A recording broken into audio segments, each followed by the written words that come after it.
Hello friends, welcome to my channel. இன்றைக்கி இட்லி தோசைக்கு ஏற்ற காரசாரமான ஒரு சட்னி எப்படி பண்ணலான்னு பார்க்கலாம் வாங்க. அதுக்கு என்னென்ன பொருட்கள் தேவைன்னா 2 வெங்காயம், 10 பல்லு பூண்டு, கருவேப்பிலை, ஒரு துண்டு தேங்காய், 2 தக்காளி, 1 ஸ்பூன் கடலைப்பருப்பு, 3 வரமிளகா, ஒரு பிஞ்சு ஜீரகம், புளி, அதுக்கப்புறம் தாளிக்கிறதுக்கு கடுகு, உளுத்தம்பருப்பு. ஃபஸ்ட்டு எண்ணெய் ஊற்றி கடுகு, உளுத்தம்பருப்பு, கருவேப்பிலை தாளித்து தனியாக எடுத்து வச்சுக்கோங்க.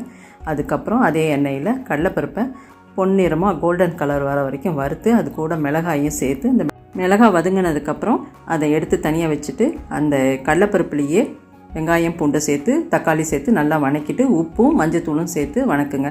நல்லா வணங்கி வரும்போது நம்ம தேங்காயும் புளியும் சேர்த்து வணக்கிட வேண்டியதுதான். வணக்கி ஆறுனதுக்கப்புறம் நம்ம வறுத்து வச்சுருக்க மிளகாய், தாளித்த கடுகு, உளுத்தம்பருப்பு, கருவேப்பிலையை பாதியை இதில் சட்னியோட சேர்த்து அரைச்சிடுங்க. பாதியை கார்னிஷ்க்கு வச்சுங்க. சூப்பரான வெங்காயம் தக்காளி சட்னி ரெடி. இட்லி கூட சூப்பராக இருக்கும். தேங்க்யூ.